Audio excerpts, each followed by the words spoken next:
Why have we been seeing these cooler than average conditions as well as a lot of storms developing along the coast? Well, we had this blocking high setting up right over Greenland, this very strong blocking pattern. You can see this piece of metal came off from the roof from the building right behind me, and we can also see these downed tree limbs off to our right. This is not a classic nor'easter setup. It's a fast mover, but it is going to pack a punch. It's kind of like Floyd Mayweather.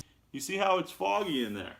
So that's just like a cloud that you see every day up in the sky. The cold front says, hey, Maria, it's not you, it's me, but this just isn't going to work out. And Maria takes the hint. Brian, the March Madness, you said it, man. It's been a wild ride this month weather-wise. I don't know what March Madness is a better description for, the basketball tournament or the weather. Some winds about 50 miles per hour with this storm, and it is moving to the northeast. And a major pattern change.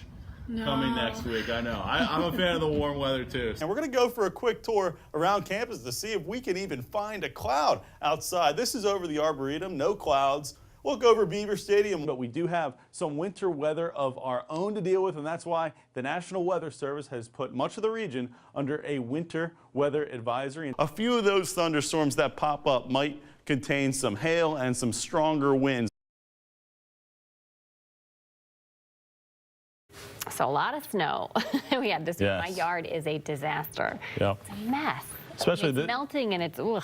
This late in the year too is pretty abnormal. We saw over a foot of snow in Allentown, which was the second highest spring storm total in recorded history. I think a lot of times this time of year people want to start getting their ideas about planting different vegetables, gardens, and so forth, but you may want to hold off a little bit. Right. I actually spoke with somebody, Emily, from the Penn State Agricultural Extension. Great service provided. They have a lot of details on what to do in different situations in terms of your gardens and stuff. And she said there were some pros and cons for this snow cover later in the year. She said one of the good sides is a lot of people kind of jump the gun a little bit with those spring vegetables such as peas. So this snow cover will delay that a little bit. She said wait till it gets a little warmer, maybe mid-April, to start planting those early spring vegetables. So that is a positive, and it's also helping insulate some of those flowers, those bulbs, so those should be okay. But one thing she said to watch out for was the mud, because as it's melting, you get all that mud, disgusting. So wait till the soil dries out before you start working on that, because it can compact it when you step on it, and that's not good for plants. But we may get some mud this weekend. It's going to warm up a bit. That sunshine is going to bear down on us. And the sunshine this time of the year, it's actually, we're getting the same amount of sunlight that we see in the middle of September. So it's a pretty high sun angle, and that will help melt a lot of the snow. So it won't be around for too much longer with this high sun angle, but I am concerned about some black ice forming over the next few nights, because we see the melting during the day and then temperatures drop below freezing at night. So that could cause some slick spots in the morning these next few days. But today we're going to see plenty of sunshine, but it is still going to remain cool, below the average for this time of the year. And then tomorrow, remaining cool, even chillier tomorrow than it will be today, and maybe even a few flakes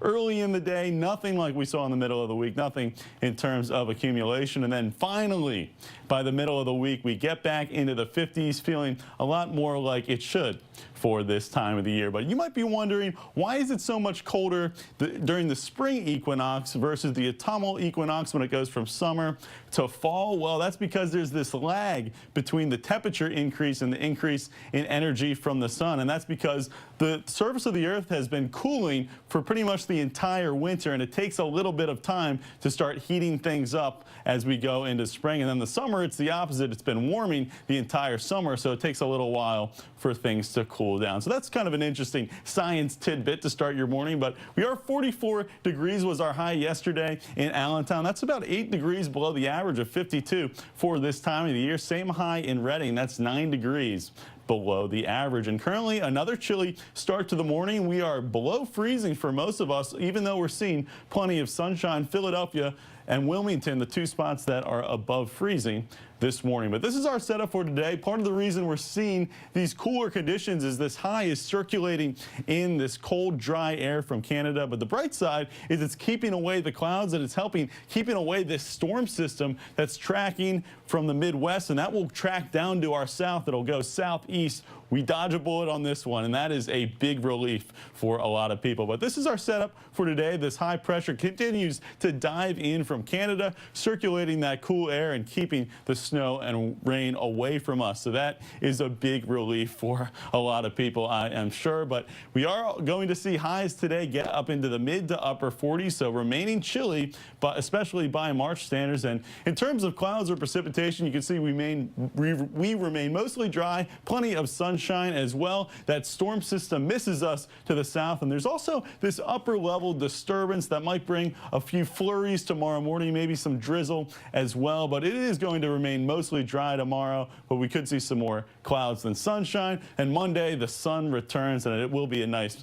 start to your work week. But bringing it back to today, high of 46 degrees, so we'll see plenty of sunshine. It'll be cool with some breeze as well. That will lead to a cold night tonight, dropping down to 24 degrees, becoming mostly cloudy. We could see some flurries later in the evening as that disturbance starts to move through, and some of those flurries or snow showers could linger into tomorrow morning, but it will remain mostly dry for most of the day. You might see a few rays of sunshine in the afternoon, but it will remain chilly, 42 degrees as our high. But we start this warming trend as we head into the work week. You can see this warmer air starts to move in from the south with this ridge of high pressure. Then later in the week, we're tracking this next disturbance that might bring a little bit of cooler air for Easter weekend. But as we look ahead to next week, you can see Monday, Tuesday, Wednesday, that gradual warming trend. We finally get back into the 50s on Tuesday, and rain chances increase later in the week. Could see some sprinkles Wednesday and Thursday, and then our best chance of rain Friday evening into Saturday as we head into Easter weekend. But it will remain rain, nothing in terms of wintry precipitation.